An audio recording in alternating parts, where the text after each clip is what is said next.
Ads లేకుండా latest episodes చూడండి.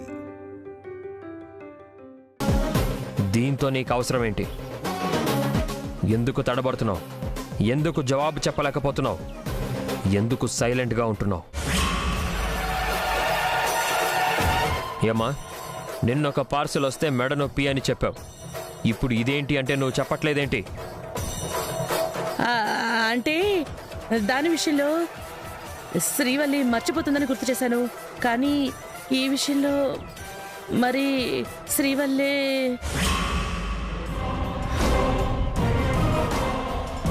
ఇది కట్టుకోవాల్సిన అవసరం ఇక్కడ ఎవరికుంది? అసలు ఇలాంటి ఐటెం మీదకి ఆలోచన ఎలా వెళ్ళింది?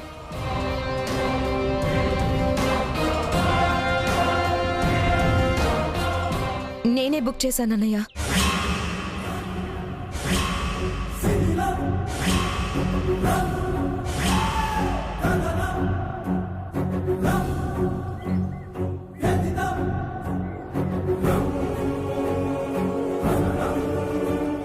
నువ్వా? అవును, ఆ పిల్లో నా కోసమే. ప్రెగ్నెన్సీ లేని వాళ్ళకి కదా ఇది అవసరం. నీకెందుకు? భర్త చేతగాని వాడయ్యాడని డ్రామాల్లో ట్రై చేస్తున్నావా?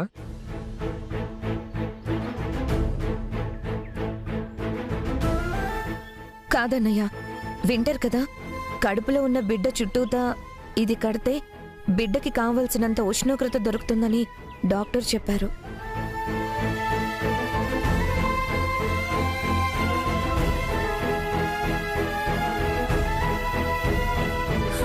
ఇవి నా షోరూంలో కూడా ఉంటాయి.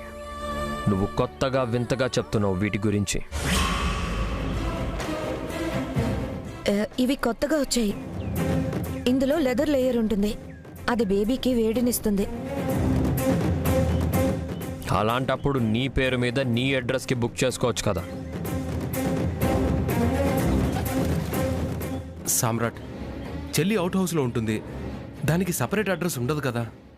అంతా ఏంటి అడ్రస్సే కదా. అందుకే శ్రీవల్లి బుక్ చేసినట్టుంది. అంతే కదా శాన్వి? అవును.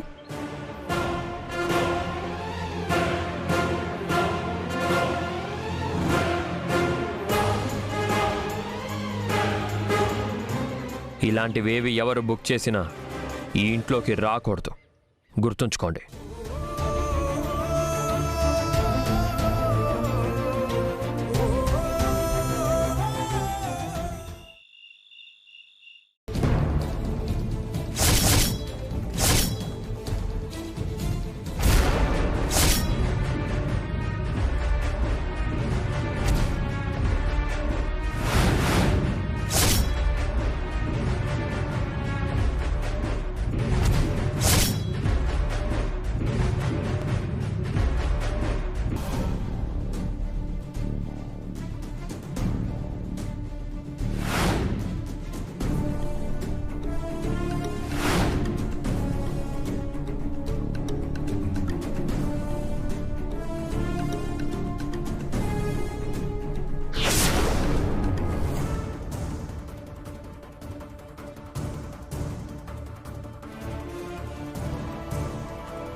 ఏదో ఒక రాత రాసి నన్ను బెదిరిస్తుండ్రు. కానీ ఎటువంటి క్లూ లేదు గల్ని కనిపెట్టనీకి.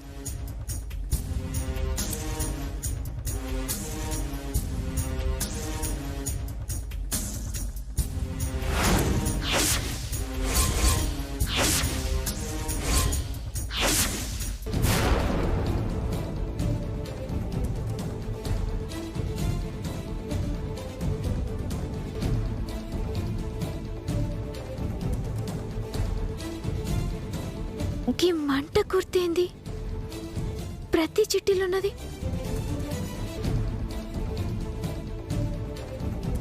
మంట అంటే ఫైర్, నిప్పు, అగ్గి. అగ్గి అంటే జ్వాల.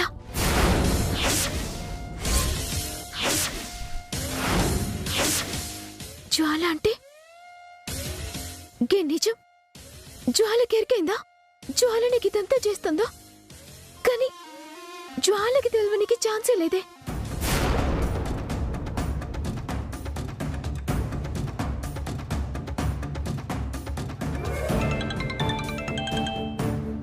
రేయ్ శ్రీవల్లి అక్కరా? హలో అక్క. సురేష్, నీ ఫోన్ పోయిందన్నావు కదా, ఎప్పుడు పోయింది? మొన్నే అక్క. ఆ కుస్తీ పోటీలు జరిగినాడు నా బద్మాష్ గాళ్ళని తీసుకొచ్చి రూమ్ లో పడేసినాం కదా అప్పుడు. సురేష్, నీ ఫోన్ పోయిన టైం నుండి 2 రోజుల కింద దాకా నీ ఫోన్ కి సంబంధించిన కాల్ లిస్ట్ నాకు కావాలి. నేను ఫోన్ యూజ్ చేస్తలే, మళ్ళా గదే నెంబర్కి అప్లై చేసిన. కాల్ లిస్ట్ ఎందుకు కావాలి? చెప్పింది జై సురేష్. ఆ నెంబర్ నుండి ఎక్కడికన్నా కాల్స్ పోతున్నాయి అన్నది డౌట్ వస్తుంది. కాల్ లిస్ట్ తీసుకో. గట్లనే అక్క, జరంత టైం ఇవ్వు, నేను పంపిస్తా.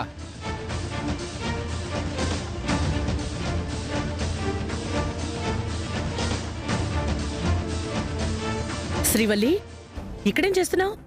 చూసిండ్రు కదా అత్తమ్మ, రోజుకొక పార్సెల్ పంపి నన్ను భయపెడుతుండ్రు. అవునే, కాసేపు ఊపిరి ఆడలేదనుకో. ఈ నిజం ఎవరికి ఎరికైందో నేను కనుక్కోవాలత్తమ్మా. అవును, ఎలాగే కనుక్కోవడం? నాకు జ్వాల మీదనే అనుమానం ఉందత్తమ్మా. జ్వాల మీదనా? అవత్తమ్మా, జరాగుండ్రి, అన్ని ఎరికైతే.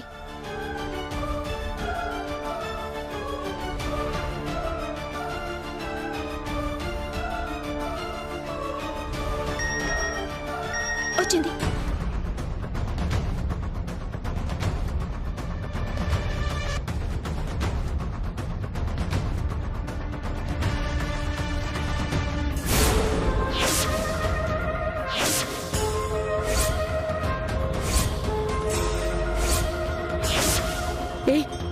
ఏమైంది? నా అనుమానమే నిజమైందత్తమ్మా. నేను ప్రెగ్నెంట్ కాదన్న నిజం జ్వాలకి ఎరికైంది. అయ్యో భగవంతుడా, ఆ రాక్షసే ఈ పార్సల్ పంపిందన్నమాట. అవత్తమ్మా. అయ్యో, సామ్రాట్కి ఈ విషయం తెలిసిందనుకో, ఇంకేమైనా ఉందా? ఆ రాక్షస ఆగుతుందా? సామ్రాట్కి చెప్పేస్తుంది కదే. దాన్ని ఆపాలత్తమ్మా.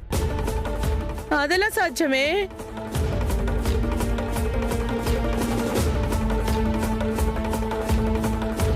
జ్వాలతోటి మాట్లాడాలి.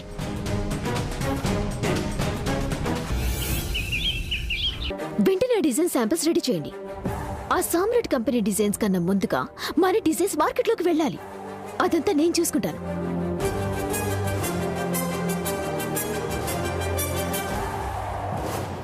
నేను మళ్ళీ కాల్ చేస్తాను. Welcome Srivalli, welcome. The great businessmen సామ్రాట్ శ్రీమతి గారికి జ్వాల స్వాగతం పలుకుతోంది. ఏంటిది కళా నిజమా? గెలుపుని గొడుగులా పట్టుకునే శ్రీవల్లి, విజయాన్ని వడ్డానల్లా చుట్టుకునే శ్రీవల్లి, జ్వాల అంటే అసహించుకునే శ్రీవల్లి నా ఇంటికి రావటమా? ఎట్టెట్టా? ఏంటి విషయం? నీ ఫేస్, నీ వాళకం చూస్తుంటే ఏదో కాళ్ళ బేరానికి వచ్చినట్టుంది. ఎందుకు నాతోటి గిట్లా ఆడుకుంటున్నావు? పిచ్చి ప్రశ్న. ఆట, పోటీ, గెలుపు ఇవన్నీ మీరు స్టార్ట్ చేసినవి. ఇప్పుడు నేను ఆటలో దిగొద్దు, ఆటలాడొద్దు అంటే ఎలా? తప్పు కదా. కానీ నువ్వు ఆడే ఆట గ్రౌండ్లో ఆడతలే, నా జీవితంతో ఆడుతున్నావు. అయ్యో, అంత స్ట్రెంత్, అంత కెపాసిటీ నాకెక్కడిది? ఆఫ్టర్ ఆల్, నా మనుషుల్ని నువ్వు కిడ్నాప్ చేస్తేనే ఇప్పటిదాకా కనుక్కోలేకపోయాను, విడిపించుకోలేకపోయాను. ఇక జీవితాలతో ఆడుకోవడం అంటే అమ్మో. డ్రామాలు సాల్ జ్వాల.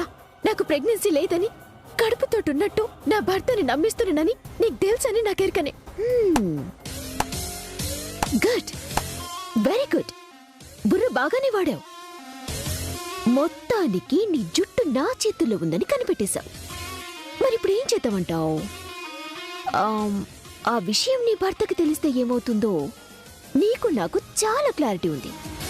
మరి ఆ నిజం చెప్పడానికి ముహూర్తం ఎప్పుడు ఫిక్స్ చేయమంటావు? ప్లీజ్, దయచేసి గంత పని చేయొద్దు. నా భర్త నా కడుపులో లేని బిడ్డ మీద చెప్పలేని మమకారం పెంచుకున్నారు. ఇప్పుడు నేను గిన్నె తినాలు అబద్ధపు కడుపును మోస్తూ ఆయన్ని డోకా చేసినని తెలిస్తే తట్టుకోరు కదా. అందుకే కదా నీ జుట్టు నా చేతిలో ఉంది అనేది. అందుకే కదా నీ సంసారం మీద కురిపెట్టింది. రోజుకో గిఫ్ట్ పంపుతూ నీకు చెమటలు పట్టేస్తుంది. నీకు దండం పెడతా, నా భర్త మీద నీకున్న పగ నా మీద తీర్చుకో. నా మీద నీకున్న పగ ప్రతీకారం నా మీదనే తీర్చుకో. కానీ ఇప్పుడు చేస్తుంది అదే కదా. ఈ ఒక్క విషయాన్ని వదిలేయమంటున్నా. నా భర్త బాధపడే గీ నిజం చెప్పొద్దంటున్నా. నన్ను నువ్వు ఎన్ని తీర్లు ఇబ్బంది పెట్టినా నేను తట్టుకుంటా. కానీ నా భర్త బాధపడితే తట్టుకోను.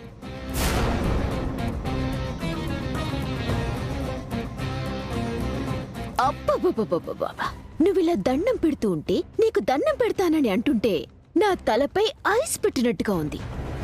నువ్వలా తక్కి తక్కి మాట్లాడుతుంటే ప్రపంచాన్ని జయించినట్టుంది. ఇంత ఆనందాన్ని ఎలా వదులుకోను? నీకు పుణ్యం ఉంటే జోలా కాస్త కనికరం చేయి. మళ్ళా నీ విషయంలోకి నేను రాను. కనుక ఈ విషయం నా భర్త చెప్పొద్దు. ఆపు నీ సోది. నీ వల్ల నీ భర్త వల్ల నేను ఎన్ని నిద్రలేని రాత్రులు గడుపుంటాను. మీరు నన్ను ఓడిస్తుంటే వార్నింగ్లు ఇస్తుంటే నువ్వు నన్ను ఎత్తెవ చేస్తుంటే ఎంత కుమిలిపోయింటాను. ఇంకెప్పుడు గట్ల జరగదు. ఏదన్నా మీరు వ్యాపారంలో చూసుకోండి. నేనెప్పుడు మీ నడుమకి రాను. నన్ను నమ్మను. నా పంతాన్ని తగ్గించుకోను. నా పగ చల్లారేది కాదు.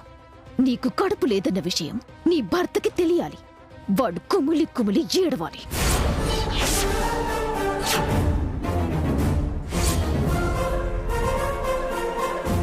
నిన్ను నిలువులా పోస్ట్ మార్టం చేసి శాశ్వతంగా సామ్రాట్ జీవితంలోంచి వెళ్ళగొట్టాలి. నువ్వు లైఫ్ అంతా నీ పుట్టింట్లో కూర్చొని ఏడవాలి. వ్యాపారంలో కింగ్ అని, బిజినెస్ వరల్డ్ లో నెంబర్ 1 అని విర్రవీగిన నీ మొగుడు నా దగ్గర తల వంచాలి.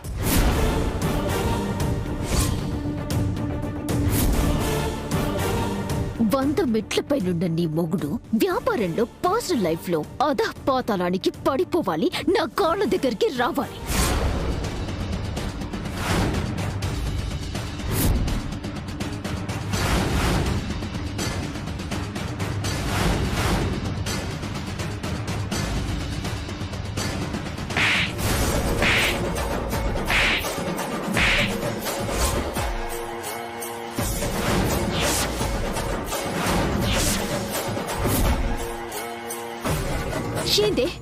ఏందే నా భర్త పడిపోయేది? నా భర్త గురించి ఏమనుకుంటున్నావు? కలలో కూడా నీ కోరికలు నిజం కావు.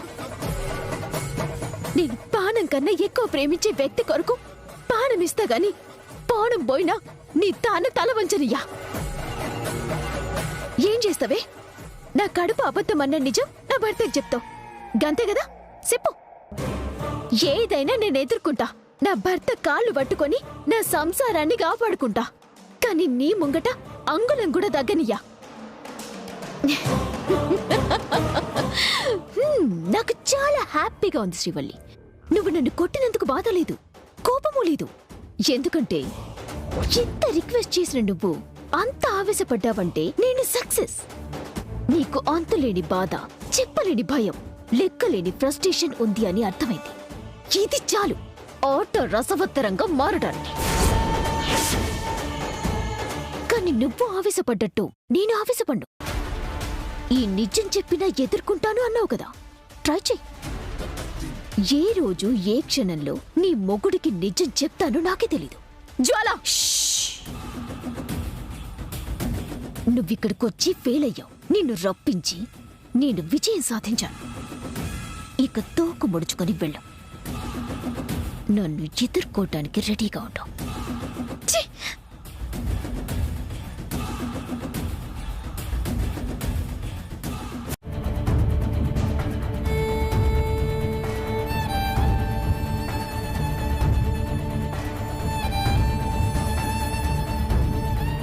నేనేంది ఎట్లన్నా జ్వాల నిజం చెప్పకుండా ఆపాలని వచ్చి కట్ల కొట్టేసిన, పైగా దాన్ని సవాల్ చేసిన కదా. అన్నంత పని చేస్తుంది కదా.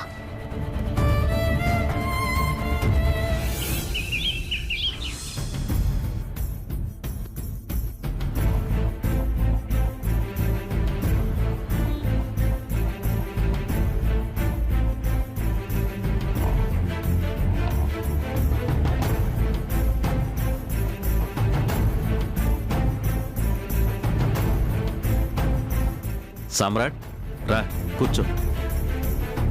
పంతులు గారు వచ్చారు. నమస్కారం బాబు. నమస్కారం, కూర్చోండి. ఏంటమ్మా పంతులు గారిని రమ్మన్నా? మళ్ళీ ఏదైనా వ్రతం మొదలు పెట్టావా? అదేం కాదురా, శ్రీవల్లి శాన్వికి కలిపి సీమంతం జరిపించాలని ముందు అనుకున్నాం కదా.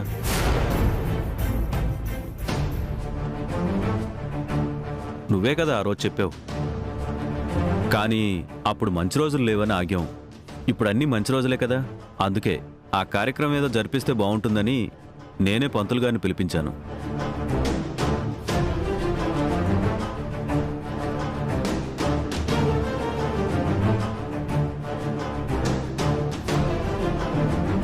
శ్రీవల్లి ఎక్కడా? ఈయనే ఉన్నానండి. ఎక్కడికి వెళ్ళావు? నేను ఏడికి పోలే, గార్డెన్లో ఉన్నా. గార్డెన్ అంతా చెత్త చెత్తగా ఉంది, జర క్లీన్ చేసిన. సామ్రాట్, ఆ ముహూర్తం అది చూపిస్తున్నాను. ఏంది మావయ్య, అయ్యగారిని పిలిపించేటప్పుడు ఒక్క మాటను చెప్పలేదు? ఏమైందమ్మా? ఇప్పుడుకి సీమంతం గది ఎందుకు మావయ్య? అదేంటి శ్రీవల్లి, సీమంతం ఎందుకంటావేంటి? శాన్వికి సీమంతం చేసే టైమే నీకు సరైన టైమే కదా. ఏమావుందిగా? అవునండి, ఇద్దరికి కలిపి చేయొచ్చు, మళ్ళీ మళ్ళీ ఎందుకు? నువ్వేంటి భావాని ఏం మాట్లాడో? పంతులు గారు ఆ ముహూర్తం ఏదో చూస్తే పనులు మొదలు పెట్టేయచ్చు. శ్రీవల్లి సీమంతం వద్దందంటే శాన్వి శ్రీమంతం ఆగిపోయేలా ఉందే. శాన్వి సీమంతం మాత్రమే చేద్దామంటే ఎందుకని అడుగుతాడేమో. అయ్యో ఎలారా భగవంతుడా. పనే ఉందండి. పంతులు గారిని ఎలాగో పిలిపించారుగా, ముహూర్తం పెట్టమనండి. అమ్మా, ఏ నానా, నీకు ఇష్టమైతేనే. మీ కొడుకు ఎందుకు కాదంటారు అత్తమ్మా? కానీ ఇద్దరి సీమంతం ఒక్కసారి ఎందుకు? ముందు శాన్వి సీమంతం చేద్దాం, తర్వాత నాకు 7వ నెల వచ్చినాక నాకు చేతురు గాని. ఖచ్చితంగా కాదంటాను.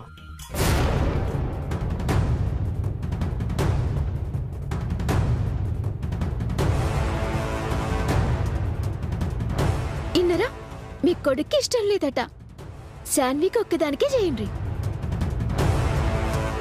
నేనంటున్నది నీ సీమంతం వద్దని కాదు శ్రీవల్లి, ఇద్దరికీ 2 సార్లుగా విడివిడిగా వద్దు అని.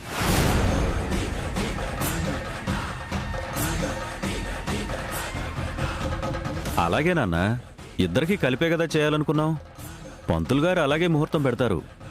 పంతులు గారు మంచి ముహూర్తం చూడండి. అలాగే. పంతులు గారు ఒక్క నిమిషం.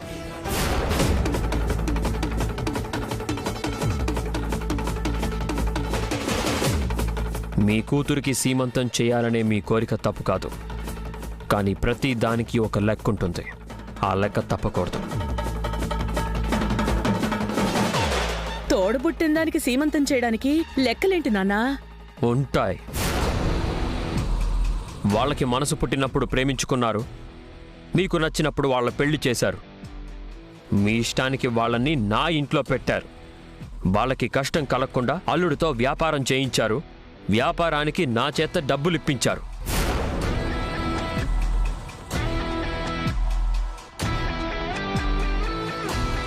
ఇప్పుడు సీమంతం చేయాలి అంటున్నారు. ఇవన్నీ మీ లెక్కలు, మరి నాకో లెక్కుంటుందిగా.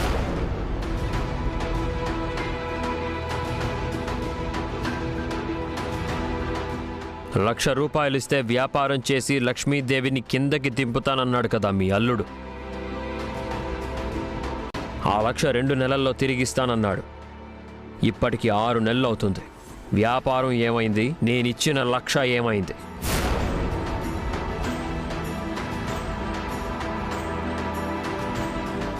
అవి తిరిగి ఇవ్వాలి కదా. అది నానా ఇవ్వాల్సిందే, కానీ చెల్లి సీమంతం పుట్టింటి వాళ్ళు చెయ్యడం సాంప్రదాయం కదా నాన్న.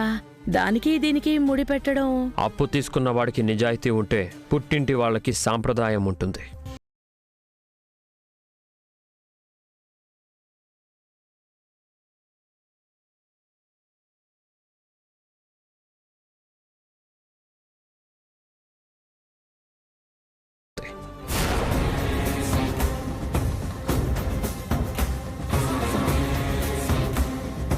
అది కాదు నాన్న, ఈ టైంలో ఏంటమ్మా అన్నిటికి అడ్డుపడుతున్నావు? తమ్ముడు చెప్పిన దాంట్లో తప్పే ఉంది. అప్పుడు మీరే కదా తమ్ముడు రోహిత్కి హెల్ప్ చేస్తే డెవలప్ అవుతాడు, ఇచ్చిన అప్పు తిరిగి తీరుస్తాడు అన్నారు. మరి వ్యాపారం చేస్తున్నాడు కదా, సంపాదించుంటాడు కదా, ఆ డబ్బేదో తిరిగిచ్చేస్తే తమ్ముడి దగ్గర మాట దక్కుతుంది, చెల్లి సీమంతం జరిగిపోతుంది. ఓరి దేవుడా, ఇలా తారుమారైపోయిందేంటి? ముందు మీ అల్లుడిని పిలిపించండి. ఆ లెక్క తేలిన తర్వాత సీమంతం ప్లాన్ చేసుకుందరు గాని. సమ్రాట్, పంతులు గారు ఉన్నారు. బయలుదేరమనండి. లెక్కలు తేలితే ఫోన్లో కూడా ముహూర్తాలు పెట్టించవచ్చు.